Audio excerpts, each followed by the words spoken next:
Welcome, guys, to How the Frack We Got Here, a show that takes the news and events of the week and try to make sense out of it all. I'm your host, the most Will Buchanan, and on this show, we simply are all about the facts. There are plenty of news stations out there that simply want to do anything short but inform you. Here at How the Frack We Got Here, that's all we believe in. We go up to the left, we go up to the right, we go up to the middle of independence, we go up to all sides because there's more than one side of a story to everything. And you need to know it all in order to actually formulate your own opinion. And that's what we try to do here. How the Frack We Got Here. Thanks for listening, and hold on, it's gonna be fun. All right, guys. Today is July the 9th, 2022, and this is How the Frack We Got Here. I'm your host, the most Will Buchanan. On How the Frack We Got Here, we do take the events of the week and try to make sense out of it all. Before we get started, guys, let you know that we are a family-friendly podcast. At least we try to be. And sometimes maybe things that might be shown that may be too intense for younger viewers. And also some words might be said. So viewer discretion is advised. Aside from that, welcome. Well, what do we go from this weekend? I sat there and told you guys we're getting close to the midterms. It's getting down the wire, guys. It's July and the year is flying by. We will not be too long before November graces our presence, and therefore the midterms do. And I've been saying this. I have been repeating this same song and dance since last year that Republicans are playing chess, not checkers, specifically in the sense of Wisconsin. The Supreme Court in Wisconsin, not the Supreme Court, that's the federal one, but the Wisconsin Supreme Court ruled as of Friday that the use of most ballot drop-off boxes. What they did say in that is that only the person who cast the ballot can return it to the ballot box. It used to be that a person can do it on behalf of another voter, which is what the Supreme Court has ruled against, saying that it is unconstitutional. Why? Because Republicans are swearing up and down that voter fraud is possible. Keep in mind, they are the only political group out there that have sat there and said that that voter fraud, election fraud, was possible. Even though there hasn't been a single count of election fraud or massive election fraud, hasn't been a single count of it. And the ones that they did actually count were all individuals that voted Republican. But keep in mind, guys, this is how Georgia, a red state, actually turned blue from the use of drop-in boxes, mail-in ballots, getting people registered to vote, as well as to early vote, turned that red state blue and awarded its first black U.S. senator. Again, I have been saying this the entire time, guys. The Republicans have realized, or I should say conservatives, GOP conservatives, American Taliban, whatever you want to call them, they have realized that they cannot win this election because they've already shown their hand. I mean, unless you're an old white guy, they're pretty much against everybody else. Despite what Candace Owens and Ben Shapiro may think, and others, because there's Charlie Kirk and a few others out there that believe differently, Republicans are going to try to fix this election however they can. And because they do have an over-alarming amount of majority in a lot of states, this, like Wisconsin, is just the tip of the iceberg. I keep telling people, please vote, please be active, because, again, that is the alternative. If voting was not so important, we wouldn't have had an attempted coup to prevent electoral college vote count from not happening on January 6th. They would not be trying to put in laws of gerrymandering and redistricting to basically attack minority voters, specifically black voters. Again, if voting was not so important, why are they trying to do everything they can to disenfranchise you from using it? Again, please vote. It is not only, and forget the fact that many others beforehand, especially the minorities, came forward to fight for the right to vote. It only makes sense to do that because you cannot vote and then still complain about the way things are. If you did not use your chance to make a mark or to say in history where you stand, then honestly you have no leg to stand on. Simple and plain. It's like, I'm sorry, if you didn't vote, it's literally a waste of space. Take it how you feel. Moving right along, guys.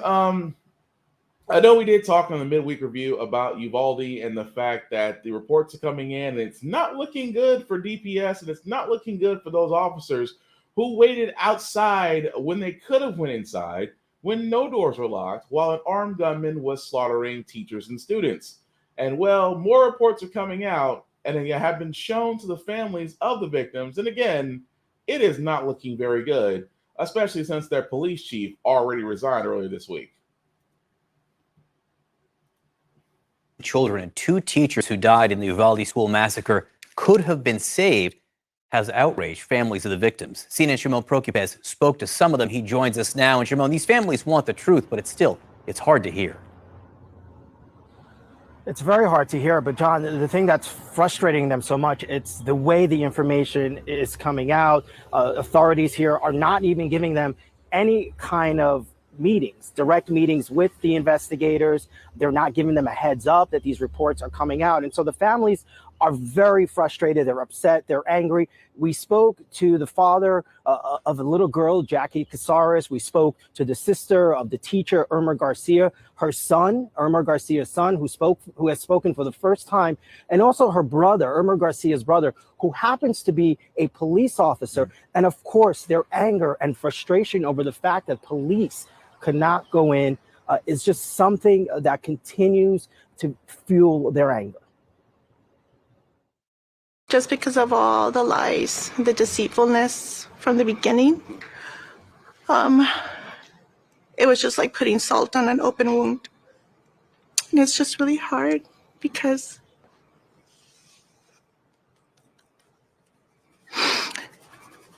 there's just so much suffering, and it's hard to grieve when there's no closure. When you say there's no closure, what are you looking for? I want people to be held accountable. We know that the shooter is dead.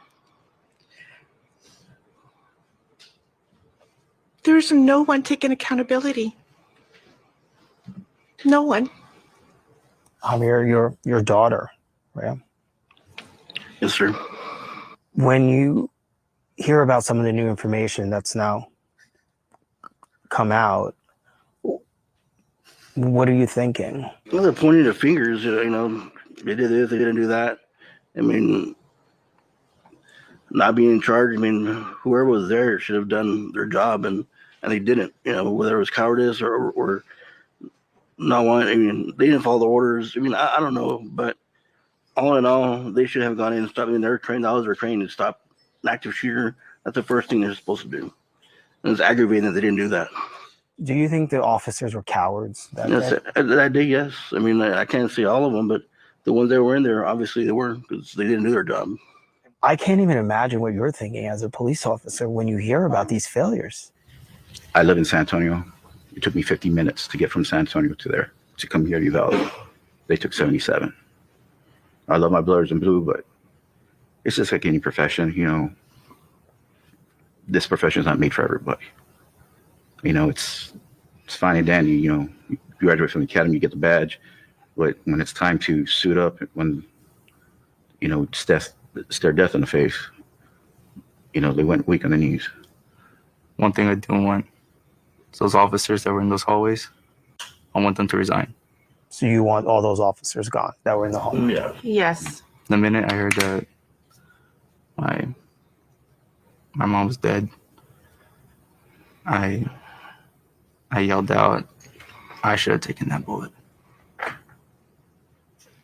Because I'm in the military. I know what has to be done. I signed up for that. My mom protected those kids, but no one protected her. So the whole the police department here are cowards. My daughter was a fighter.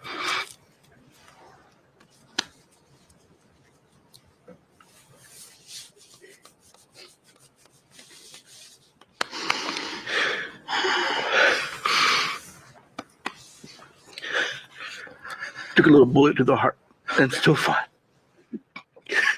She fought hard to stay alive. These cowards couldn't go in. And John, we spoke to the mayor earlier this week, who said that there could be some changes here to the police department. He, of course, himself is waiting to get more information. And the other thing, John, you could see there in the video, we were in a room with at least 50 family members last night, relatives, survivors, family members whose kids survived. We got a chance to talk about some of what their kids are going and are dealing with, and it is just horrific. And those stories are yet to be told, what their kids were seeing, what their kids were feeling, the smells, the sounds. As police officers, some of the kids could hear the police officers outside the door, and the officers never came in. And so there's still. So that's saying a lot. I mean, let's be honest, that is, as a parent, you can't even fathom it. As just being a human being, it's like, again, seeing how many times we're gonna keep seeing the same story of these mass shootings done at schools. And again, I mean, yeah, guns are a problem. That's part of it. But these officers, again, they have, I mean, to sworn and protect. And everything that's coming out that says they could have went in, they could have prevented if not all, but prevented some loss of life.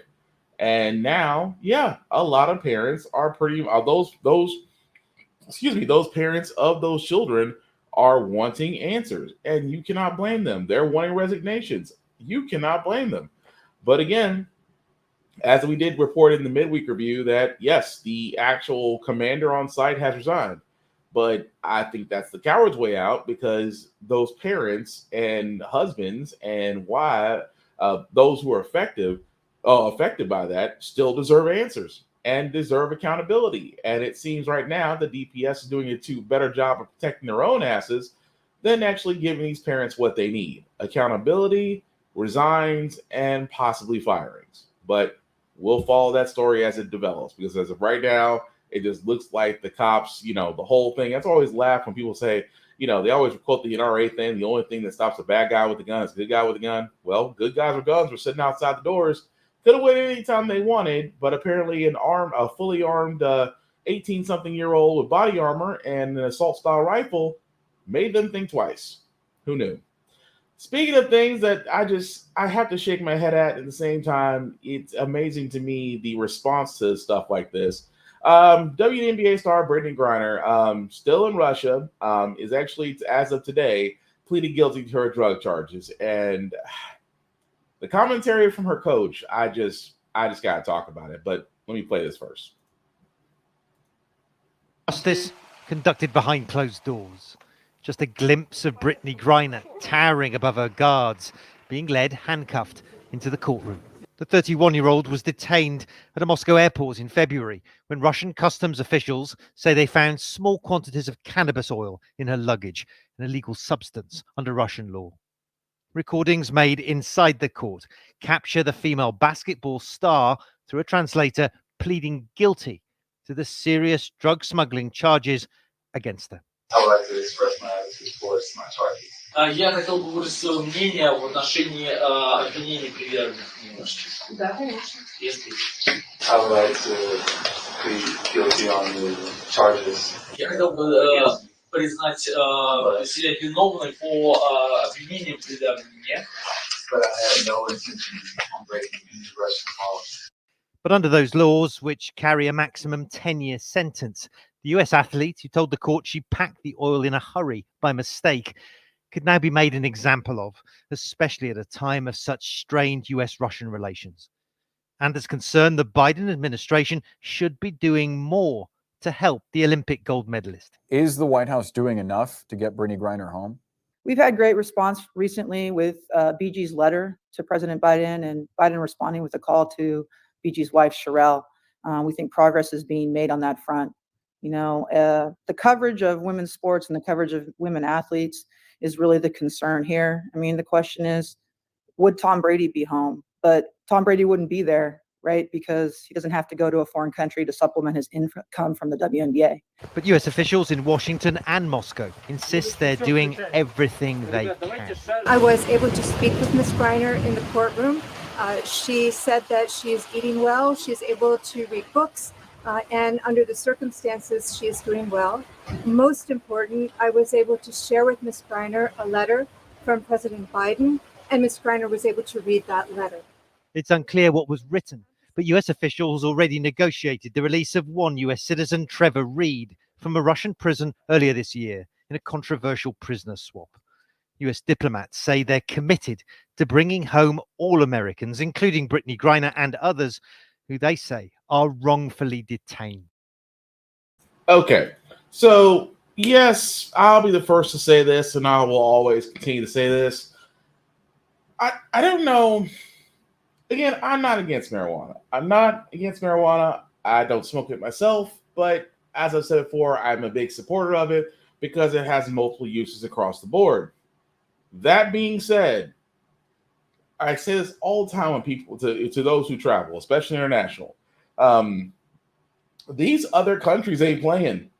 I mean, there's a reason why if you go to Singapore, don't bring drugs. You bring drugs to Singapore, you're in a Singapore jail for 40 years. They do not play. Thailand, if you do graffiti, the officers there will take out a cane and cane you on the spot. Tourist or not, these other countries have laws, and your U.S. citizenship, for lack of better words, doesn't mean shit over there. So Brittany Greiner, I do feel a little bad for her because of all the countries you can get hemmed up in. Russia, of all countries right now. And at the same time, it's like, well, you should have carried this on your carry-on. Oh, I packed it. I was like, okay, yeah, you packed it, but it was still with you in a country where it's still seen as an illegal thing to have. And you put it in your bag at the airport. I'm just saying, there has to be some accountability because no matter what, your U.S. citizenship and celebrity is not going to get you out of this. It's not. And again, where people say, well, this should be getting the same coverage as the other person. Understand, we don't have all the details. See, the thing about it is, when diplomacy kicks in, that means that we gave up somebody to get said person. Don't always think that the other side gave up something if they weren't getting something back in between. I'm pretty sure that we were harboring somebody, probably Russian, probably in our prison system, that we released in order to get said American back. I am sorry to say this, but Brittany Greiner really did pick the wrong spot to smoke weed in.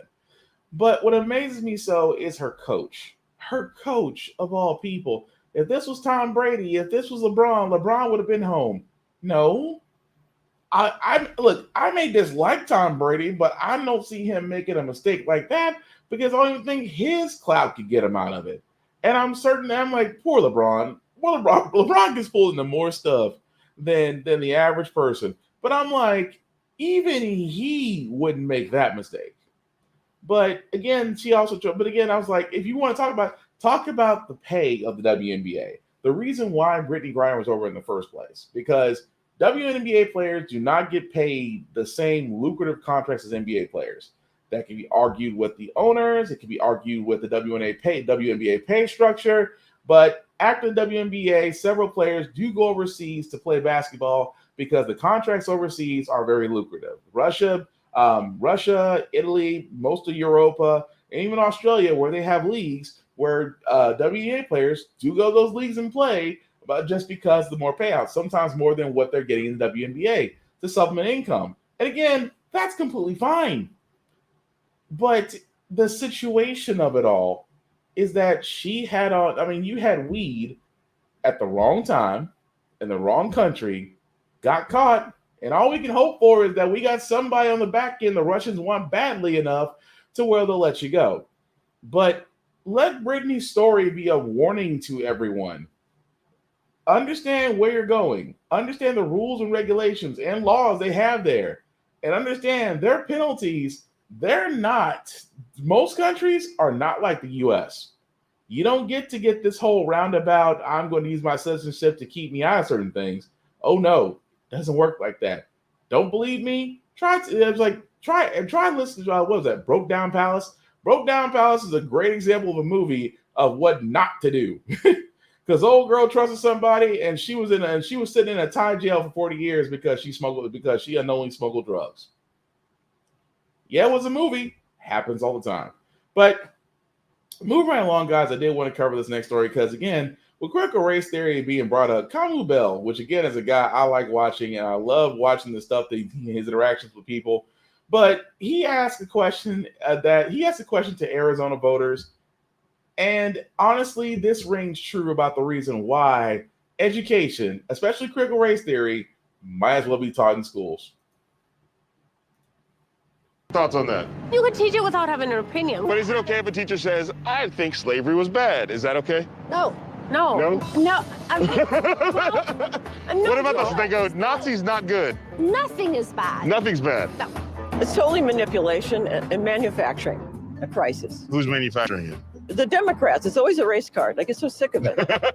We need to teach children to compete when the Chinese probably know more about American history than we do. So we should teach better American history here. Well, yeah. It's like the history of America. History of America. Slavery, genocide, Native Americans. No, well, no. Not that stuff? Well, not the whole thing.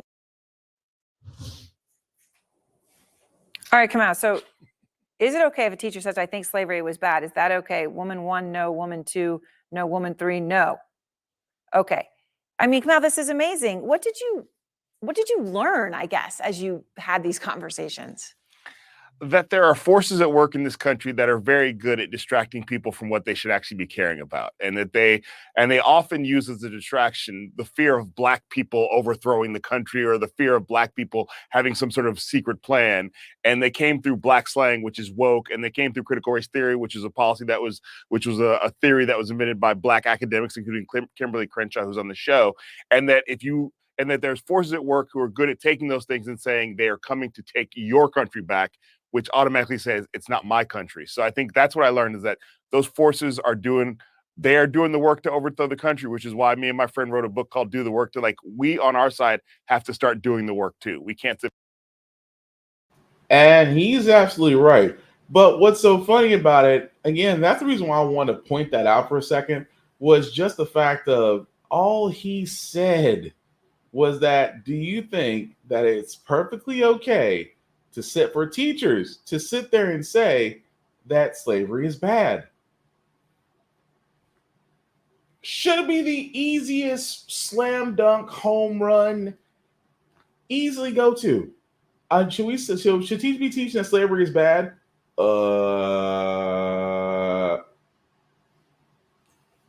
This is why I say education is vital, because not only was it bad that those three women didn't really give a solid answer, the other woman turned around and literally Tucker Carlsoned it. Gave it a question that could literally be answered by Google. Well, I think we should be following what the Chinese are doing. And Kamu Bell came out of nowhere. Oh, you mean actually teaching the full history? Yes, like slavery was bad. Well, maybe not that. I'm sorry. American history is not like the Bible. You cannot pick and choose what gives you comfort versus what actually makes you cringe. That's just it. And it amazed me so that these people are in Arizona, a heavily conservative state. And scary that a lot of people think that, a teacher thinking slavery is bad is actually a negative thing when it should be a positive. I keep saying all the time, there's nothing wrong with critical race theory because it doesn't indoctrinate, it doesn't insult, it doesn't make white people feel bad about their heritage. It is actually making you culturally aware of the systemic racism that's in our country, and that the only way that we can actually combat it is through education and information. But we need both. Because as you can see, what happens when you attack education, the population as a whole suffers, and you get a woman thinking that we shouldn't sign off on everything in history, just the stuff that makes her feel great and patriotic. Just saying. Moving right along, guys. I know we haven't really talked about abortion rights since the Roe versus Wade court case was overturned. Biden decided that, hey, now would be a good time for an executive action. Sign an executive order aimed at safeguarding abortion rights. The move comes exactly 2 weeks after the Supreme Court overturned Roe v. Wade. At least 13 states have now stopped nearly all abortion services. ABC's Alex Prochet joins me live now from Washington for more on this. Alex, what will this executive order do? What will it include? Well, Diane, we got a fact sheet on this EO before today, and essentially it reinforces the administration's commitment to enforce laws and protections that are already on the books. The Biden administration, we're expecting the president to give formal instructions to the Department of Justice, also Health and Human Services, to kind of push back on some of the efforts to limit access to federally approved abortion medications, or also to limit travel across state lines for clinical abortion services.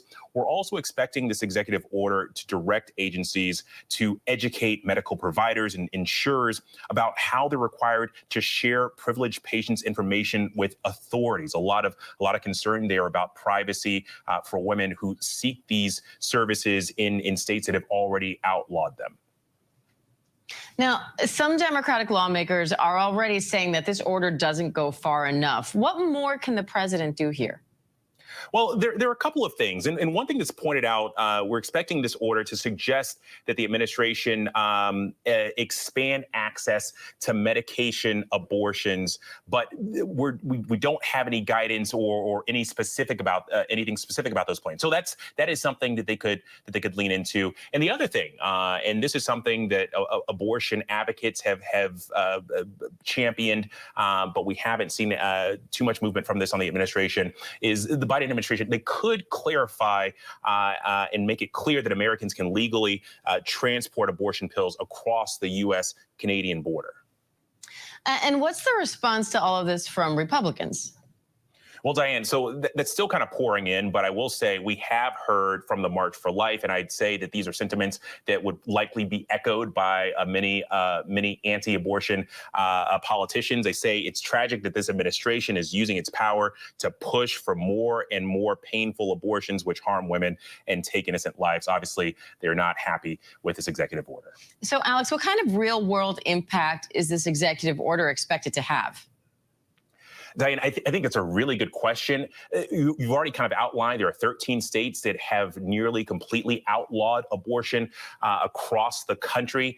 This is going to be a messy and confusing process. The administration clearly authorizing the DOJ and Health and Human Services to enforce existing laws, but there's a lot of confusion. And when you think about how this boils down to whether it be insurers or medical professionals and how they deal with data of patients, or what services can be rendered from state to state, and how you legislate that. I think this is going to be a big legal fight, but it's also going to be confusing for a lot of women who are seeking these services. Translation, it does nothing. This is honestly, guys, this is where I say too little, too late. Where again, Biden and his slim majority, if you X out Manchin and Sinema, the Democrats, and this was going to be so hard, and this actually kind of goes into the next video clip that I have. But Biden is literally trying to pull everything out the playbook he can since the conservative rule in the Supreme Court has struck down Roe versus Wade. Yes, he could put an executive order in, but let's see how executive orders work. Executive orders only push it to the table. It still takes the House and the Senate to actually make it into law. Making an executive order is more like you demanding this gets pushed to a critical or imperative that has to be done within the House. I get it. We should be doing everything that we can to protect the choice of abortion. That's what pro-choice means. The problem is you actually have a bunch of senators, Republicans and some Democrats, who don't believe that a woman should have access, who should have literally oppressionist control, or I should say oppressionist-free control of their bodies. You don't see the same thing getting applied to men, but yet women now have to be worried about if they have an abortion, especially if you're in one of those 13 states that outlaw abortion, or any of these states that have trigger laws that are going to go into effect because the Republicans went for this the moment they realized they had a conservative majority on the Supreme Court. So forgive me, I understand what Biden's trying to do. It's a gesture, but he hasn't done an executive order for increasing the minimum wage, hasn't done an executive order for pushing the Voting Rights Act, he hasn't done an executive order for many of the other things that he told his constituents that they voted for him he would do. This just seems like your way of saying, I did my best within the walls of what I can do, but hey, I tried. That's what it seems like it's going off to me. But speaking of Democrats and the Democrats and voters, Democrats face, like I said before, are going to be facing a very, very, very, very difficult time in the midterms. Even with the fact that Republicans are celebrating Roe versus Wade. I sat there and said at the beginning of the year that Democrats are going to have a hard time trying to convince their voters to give them another chance in Congress, while Republicans just have to convince idiots who have a short case amnesia problem. Now, I used to say that until conservatives came out and said, we want Roe versus Wade stricken down. Not one Republican went against it. And I thought to myself, you have just pissed off the largest group of possible voters in the U.S. by saying that, no, you don't have control of your bodies because we're listening to Jesus, or some version of it, I guess. I thought that was a slam dunk. But then, alas, aside from women, Democrats also have to woo one other group of people that helped them out there, the same group of people that helped turn Georgia into a blue state and helped Raphael Warnock become a senator. Democrats are going to have the hardest time with African-American voters for multiple reasons.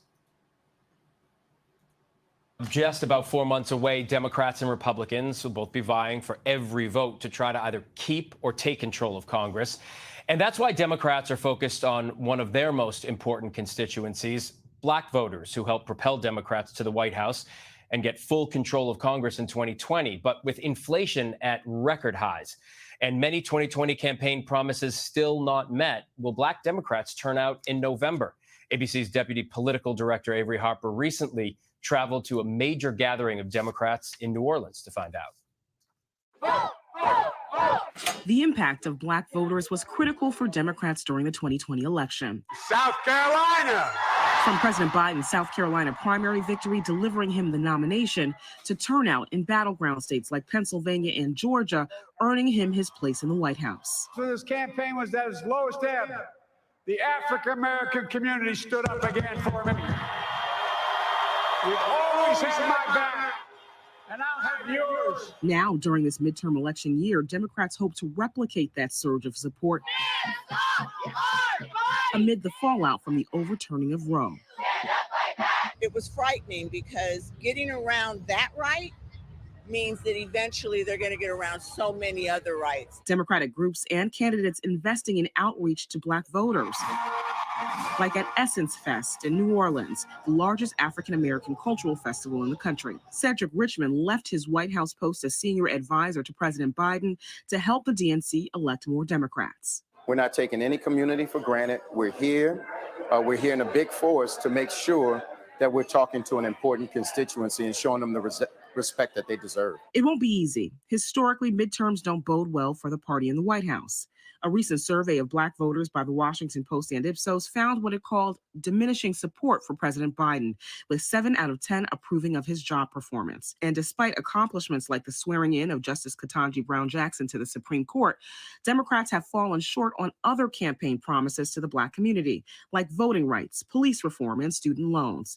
Plus, fears of a recession are setting in. He promised us a lot to help our community. We gave him the vote and to give us some seat.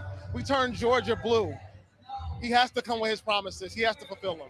I mean, as a voter, I have a 24-year-old, and student loans is her biggest issue. What are we going to do in terms of helping middle-class Americans afford to be able to survive in today's economy? Congresswoman Nikema Williams, who holds the seat of civil rights icon John Lewis and is working with the Democratic Congressional Campaign Committee, acknowledged there's more work to do. This work doesn't just happen in one election cycle. We have to continue to do the work because we know what's at stake. We understand that this isn't just about power for power's sake, but it's about delivering for our communities. And that happens over a lifetime, not over one election cycle. Still, voters we talk to want Democrats to push harder on their agenda while they have the majority in both chambers of Congress. When the Republicans have the majority, even if it's not overwhelming majority, they kind of just run roughshod and push their issues through, their agendas through. I think they should do just like the Republicans, shove it down their throat. You know, the Republicans, they stick together. Democrats on the ballot in tough races like Georgia's Stacey Abrams running for governor and Florida's Congresswoman Val Demings running for Senate say they are confident that despite the challenges, Black voters will turn out because so much is at stake. Let's expand the majority in the Senate so that we'll have the votes that we need to get rid of the filibuster, or as has been proposed, to do a special carve out for legislation that protects constitutional rights. Voting is not magic. We don't get everything we want when we win elections. It is medicine, and we've got to keep taking it. We've got to keep making progress. Democrats believe in progress for all. And again, it's hard to argue with that. Like I said, Democrats have an uphill battle, especially with black voters. I have been saying it for the longest time that, again, they failed on the Voting Rights Act. They failed on the Rebuilding America Act. They failed on the John Lewis Act and the voting rights. They failed on increasing minimum wage. Student loan debt can be argued because they are shaving off student loan debt for various reasons, but the complete forgive all hasn't happened. I have been saying it. The Democrats have a hard time. I mean, I hate to say it, Biden is kind of being sidelined because two senators in the Senate are literally holding a progressive movement hostage because Joe Manchin is a moderate, which is basically Republican light as you see it. And Joe Biden, of all people, is probably the most centrist moderate Democrat you can get, basically a Republican. However, what's more sad is Kamala Harris. And I'm going to be honest, I really hate to say this, but Kamala Harris, being that she's the first Madam Vice President in our nation's history, has literally been ineffective. What has she pushed for? I mean, she's only been there to basically reiterate President Biden's messages. She's not really pushing forward with agendas of her own. I mean, when she was trying to get elected, it was all, hey, AKA Sharks and Pearls. We need to get her into the White House. And even I was like, I don't think she was the best choice for Madam Vice President, but I think she was the one that made a lot of white people feel comfortable about themselves. Yeah, I said it. Kamala Harris was just the right amount of cream in the coffee to be the Madam Vice President, because what has she done aside from help get Ketanji Brown Jackson elected to Supreme Court? What has been her greatest accomplishment? Being Madam Vice President. I mean, if you know in the comments, feel free to tell me, because I looked it up and I'm like, we had Mike Pence as a VP, and he was slightly more effective than Kamala Harris was. But again, I understand. If you know, please tell me in the comments, because I'd like to know, because it's kind of hard to defend Madam Vice President right now. Moving right along, guys. I thought, we were done with the Hold My Beer competition because Florida always wins it. But no, Arizona has came out and has sat there and said, hey, you can't film the police anymore. People in Arizona may have to think twice before pulling out a cell phone to record the police. A new state law now makes it illegal to record an officer within 8 feet. NBC News reporter Alicia Fieldstad is looking into this for us. So, Alicia, what's the reasoning behind this law, and what are the possible penalties for violating it? Hi, Aaron. Thank you for having me. Representative John Kavanaugh, the Republican who sponsored the bill, said he introduced the law after officers in Tucson expressed concerns about people getting too close to them as they may be trying to make an arrest. He said people who might want to videotape from 1 or 2 feet away are presenting a danger to the officers and to themselves. He also said people who video could distract an officer, leading to a suspect escaping or possibly assaulting the officer. Violating the law is a misdemeanor, which can come with fines or even up to 30 days in jail. See, is there any expectation that this new law is going to be challenged, that it could end up in court? Absolutely. When the law was introduced as a bill, the National Press Photographers Association sent a letter to Kavanaugh arguing that it would violate both the free speech and press clauses of the First Amendment. They also said the law would violate the, quote, clearly established right to photograph and record police officers performing their official duties in a public place. Kavanaugh did make some concessions to the bill, like allowing people who are stopped in a vehicle to record a police officer. He also lowered the buffer zone from 15 to 8 feet and added that an individual who is having an encounter with a police officer can film them as long as they are not being arrested or handcuffed.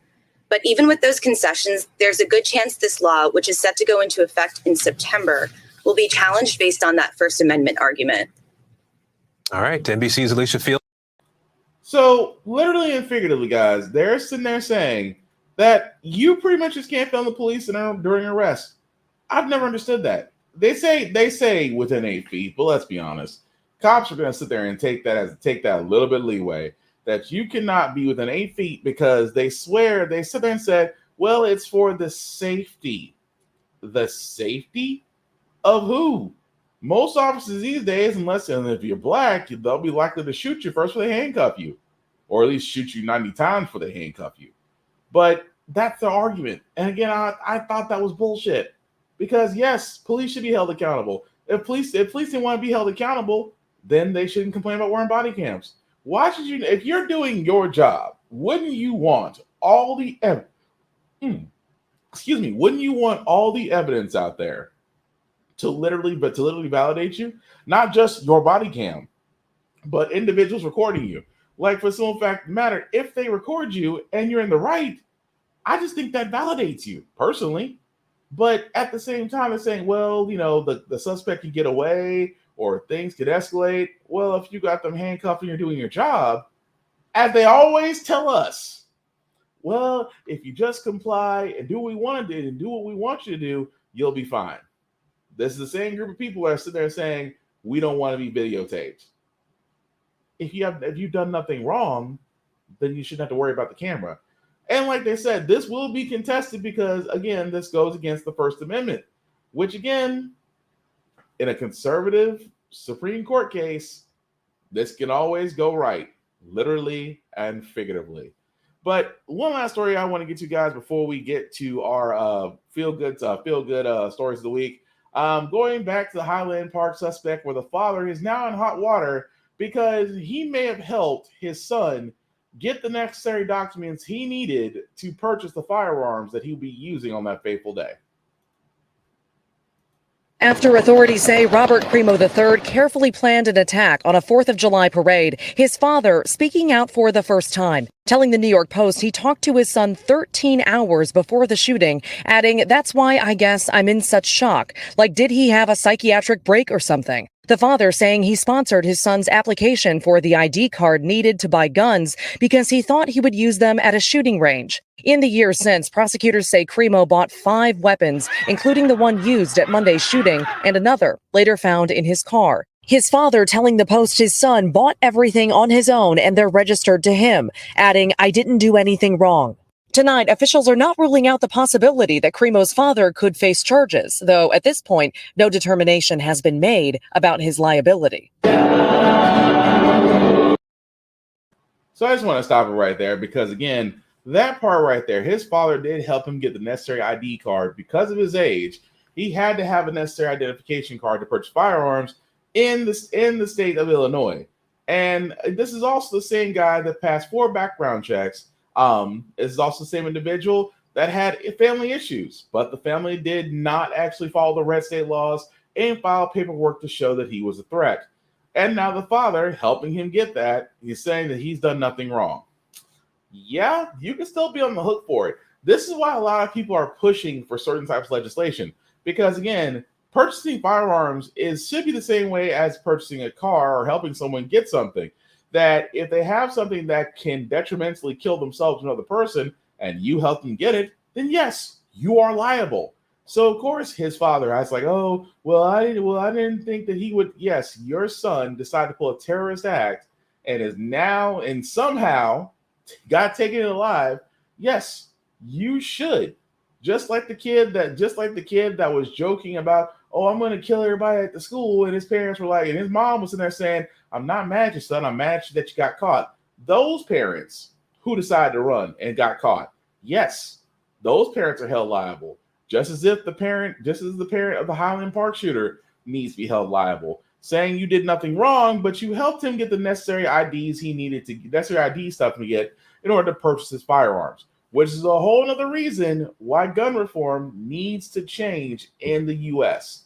for so many reasons. But that being said, guys, we're going to move on to our feel-good segment because usually on How the Frack Got Here, we usually cover a lot of things that are doom and gloom, sometimes make you lose faith in humanity. But hey, it's the weekend. Hopefully it's sunny where you're at, and if you're working, hopefully it's a quick shift for you. But did want to leave you guys with a couple of feel-good stories, especially this one. I did play on the midweek review, and as I said before, the woman did nothing wrong, but had it been me, different story. America Strong, the grandmother who found hidden treasure in her couch and gave it back. Grandmother Vicky Umodu was eager to move closer to her family in Colton, California, proudly holding up her house keys in front of her new home. She sold her furniture before the move and looked on Craigslist for replacements, looking for something comfy to sit on while she helped raise her grandkids. Vicky eventually gets a sofa and 2 matching chairs, but then feels lumps inside. Later unzipping the cushion and finding cash, more than $36,000 worth. I was just like, telling my son, come. I was screaming, come. It's money. I need to call the guy. Determined to do the right thing and give the money back, she calls the owner. He tells her the chair belonged to a family member who died and who had apparently hidden money around the house. Because he was in such disbelief at Vicky's honesty, the man gave her $2,200 to buy a new fridge. Giving the money back was just the right thing to do. The first thing that came to my mind was just to call the guy and return the money. Tonight, Vicky's sitting on that chair with her 6-month-old grandson, Jay, grateful for the new refrigerator, saying it always pays off to do what's right. I feel great about him giving us the $2,200, even though I was not expecting him to give us a dime. And I'm grateful and thankful for his generosity. An example for all of us. Now, I said this on Wednesday.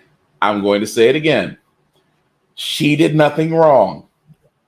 If she believed in her heart that was the right thing to do, I am not going to knock her. I am not going to judge her. I'm going to applaud her in her integrity. But had that been me, look, all sales are final. That's all I'm saying. All sales are final, which means that once you sold that couch, hey, if I happen to just, clean up and like, oh shit, well, I got money. That's just me. I'm just saying. I know for a lot of people it's like, but that's terrible. Well, should check the couch. Now everybody on Craigslist, now everybody who buys furniture on Craigslist is gonna be checking couches now. But why can never be me that has those things? Anyway, moving right along, guys. I did want to cover this next story about this man who literally dreamed of winning lottery numbers, played them, and won $250,000 in his state's lottery. And I'm like, I always say great things happen to great people. I occasionally play lottery too. You never know, that one lottery ticket, may wind up being the best thing ever. And this man, literally and figuratively, as you can see right there, dreamed about the numbers, played them, and won them. And it hasn't hit me yet. No, he was sitting there saying statement, it hasn't hit me yet. Well, still, but hey, I'm just happy to see somebody win the lottery. Whether you dreamed it or not, but you never know. Like I said, if I win the lottery, this becomes my permanent job. But the last one I got, guys, again, I always love stories of seeing when educators, teachers influence and shape students. This story is no exception. So one of the things we love to do around here at Twitch is we love to honor special teachers. And like a lot of people, you might have had a couple in your life, but you were lucky enough to have some very special people who came along the way, which makes me wonder, does the name Dr. Tonya Stewart ring a bell? Yes. Well, yes, Dr. Stewart. Well, we hear Dr. Stewart is a legend. An actor and a former dean of the theater department at Alabama State, where you attended camp. And guess what? We tracked her down. And this is what she had to say. I love sharing the arts with students. When I see the light in their eyes, that is what makes me feel complete. Stephen Boss will tell you that my motto is, where you come from does not dictate where you will end up. This young man had to have been just ending his middle school year when he came, and he came back every summer. And he's memorable because he was one of those very focused, very energized, and most of all, very humble. He would laugh at me sometimes when I would say, I'm sitting in the middle of greatness. Oh, thank you all for allowing me to touch your lives. He said, Doc, why you say stuff like that? Because I mean it. You're going to make a difference. We call him Twitch now. But you see, Stephen had the talent. He was a doer, has always been kind, always been giving, always been ready to help others. When he left Montgomery after graduating high school, he went to the West Coast. He called me one day and said, it's a little rough out here. I said, you can make it. It was my thing. It was always, you got it. It's in you. You can do it. And he said, Doc, you know what? I'm glad I called you today. I said, just tell me where to send anything you need. I'll get it to you. And I'm so thankful that I'm here to witness the success of ones like Stephen Twitch Boss, who danced his way into the hearts of America. I've tried to be an example for my students. And when they see that, they know that they can do it. So it really makes me feel good. I feel complete. I feel accomplished. Yeah. I love. Ooh. Yeah, but you know what? I said it at the top of the show. That, like, you know, I'm a kid from Montgomery, Alabama, and now all of a sudden I'm sitting next to you right now, and it's from teachers like that, and belief and support like that, and to just say you can. And you called her when you needed her. I did. Well, absolutely. we decided you don't need to call her. Come on out, Dr. Stewart. Oh.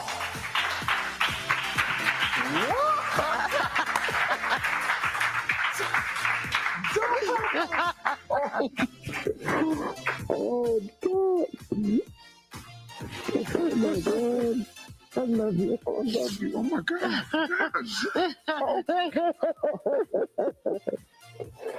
Oh, yo, this is, oh, my God. I need y'all to understand there would not be a Twitch without. So I watch you all the time. Here, come sit here. We're going to bring Twitch into their chair. Okay. Why don't you sit right here, Dr. Stewart? Okay. Twitch will sit right next to you. Oh, my gosh. Oh, my baby. And Dr. Stewart, you know what they were telling? They were like, we're just gonna highlight a special teacher. I'm like, okay. I'm like, do I need to be ready? No. Just sit down right there. Oh, what's it like to see Twitch again? Oh, it's wonderful. Absolutely wonderful. Following you all of this time. And then he came back a few years ago, about 6 years ago, to help with the camp. I'm just so grateful to God for all of them. Twitch came to us breakdancing. Yeah. We're trying, huh? Yeah, absolutely. And at the same time, determined, focused, so kind, smiling, didn't say a lot. Really? But always watching, always involved and ready to help somebody. You were super special. Oh, yeah. Yeah. The fact that you knew when you said that you were around greatness. That's right. And you felt that deep down. I did. Absolutely. I knew it. And she and what's great about this too, y'all, is she instilled this in us. And I say us because I still remember sitting amongst the group that we kind of came up in, and she would just instill that confidence in us every morning, every rehearsal, she would always pour into us, always. So it wasn't just Twitch. In fact, you've impacted so many people that we've had some of your former students. They went on to incredible careers, and we tracked a couple down. Take a look. My name is Charlie Hudson III. You may know me from The Night Of on HBO. I am a proud student of Dr. Tonya Stewart. I just have to say thank you so much for being a blessing to me and to all the students that you've taught. Every year, I learn something new and special from you, not only about the arts, but just about life in general. Thank you so much. Love you, Doc. It's Marcus Henderson from Tacoma FD. I just want to give a special shout out to a very special lady, Dr. Tonya Stewart. Thank you so much for everything you've done for us. You deserve everything that is coming to you in life. Tall trees catch much wind. I'll never forget it. I'm Timothy Warehill. You may know me from my animated short, Cops and Robbers. Dr. Tonya Stewart. She laid the foundation for me. It is that belief in me that she had or has that continues to drive me today.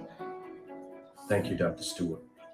My name is Benita Hamilton, and I play Shenzi in Disney's The Lion King on Broadway. Dr. Stewart, I don't know if you know this, but you changed the trajectory of my life, and for that, I say thank you, and I love you. And, I mean, Doc, you just made such important waves. You really did, and that was just that was just a few. But like you have done so well. All of them have done so well. Antonio Woodard is all over the stages in Equity Theater, and Leona Michelle doing Little Girl Blue, the Nina Simone story. I mean, it's just, God is so good. God is good. Frey Savera I have to tell you about him. Yeah. He said to us that you exist in a complete and perfect state, lacking no essential characteristics. He's known as a man of many faces, and he started what's called the theater of being. And that's what I brought to Alabama State University. And I tried to share that with the students. I'm just so. You said something in the piece that one of the actors reiterated. Tall trees catch much wind. Tell us what that means. It means that though life may sling arrows your way, you can bend, but you better not break. You know, people will try to make it rough for you, and you want to give up and give it. Don't do it. The way is already made. So you just bend but bounce back and keep moving forward. And that's what you did. Well, we'd like to, this is a small token. We just want to say thank you on behalf of everything you've done, not just for your students, but for all of us, because we all get to enjoy all the wonderful gifts that you've put into the world. Thank you so much, Dr. Stewart. Thank you all. A big thank you to the Montgomery School District. They helped us track down Dr. Stewart. Now, again, that's one of those stories that I never get tired of. I have been saying this for the longest time. Educators, teachers, they have the biggest impacts on our lives. And I have a very soft spot for teachers. I have a very soft spot for teachers, educators, professors, because a lot of those folks shaped me to be who I am, and I am forever grateful for it. And you literally see you see the influence that she had on her students. So again, for all those who are teaching, want to go into teaching, and are still doing it, or have retired from it, y'all deserve your flowers. Y'all deserve to get paid more, but y'all deserve y'all flowers. But anyway, that's going to do it for this podcast, guys. I do thank you all for liking, for watching, for letting people know this is live. I certainly appreciate it. Some shameless plugging before I do get out of here, guys. I do want to shout out to my boy, Big VZA Dot, where you can find him and his new beats page. Yes, he's back to making beats again. You can definitely find that at Big VZA Dot on all socials, and Devon Westman on Facebook. Definitely check him out there. Of course, me, guys, you can find me on my IG down at the bottom left, BlackFox447. I'm always on Instagram. I usually post reviews of movies, video games, television shows, and things of that nature, and gym stuff, because I do a couple push-ups. At the same time, guys, I am all about being positive, motivating others, because we have had a rough couple of years. But the one thing I wish, if there was anything I could have an impact on, is the fact that we need to, unite, to be kinder, to be nice, to be supportive, to just be, I'm not asking to be saints, but I'm just asking you just to be decent. It takes zero energy to be kind. It takes everything in you to be a dick. And quite frankly, I just want us to actually come together. That's all I ask, especially Black people. I'm unapologetically Black. I am rooting for everybody Black. Whether I know you or don't know you, like you or don't like you, I hope you will succeed. I truly hope you do, because you'll give hope to others. That's all I'm saying. Now, of course, you see the ticker at the bottom, guys. Let me actually make that just a little bit bigger. If you copy and paste that into your link tree, it will take you to my link page. It has the YouTube, Facebook groups for all of our podcasts. How the Frick We Got Here, Get Bit, and of course, Off Limits. Definitely like and share and spread the word. I want to be able to know what you guys thought of everything that we do on these shows and how we can make them better. Aside from that, guys, like I said before, COVID is still out there. Please wear a mask in heavily congested areas. Please take care of yourselves and others. And let's give our nursing brothers and sisters a break, because Lord knows they need it. They deserve it. Because, it's been a rough more than a couple of years in that situation. At the same time, guys, like I said, try to be kinder. You never know. Somebody might be going through something. We're all going through our own storms, and maybe just saying hi, hello, or just checking on them can do a lot more than just uplift their spirits. You might actually save somebody's life by doing just that. But aside from that, guys, last thing I'll say about how the Frack got here, it's all about staying informed. We're not trying to reinvent the wheel. We are simply trying to give you all the information, allow you to make up your own mind, but provide a logical, progressive perspective to go along with it. We do a lot of things when we're informed. We're progressive. We move forward. We try to right the wrongs of our past by making decisions now that we should have done back then, like electing our first Madam Vice President who was black, like electing our first black woman to the Supreme Court, to electing our first black woman to the Federal Board of Governors, to electing our first woman in a higher ranking commanding officer position in the U.S. Navy. When we don't learn from history, we are doomed to repeat it. That's why we keep asking ourselves, why does everything go up but our paycheck? Why are we still electing the same old politicians, but still the same old, different politicians, but still the same old game? And most importantly, how the Frack got here. Take care of yourselves and each other. We will all get through this. Thanks for watching, guys. Peace.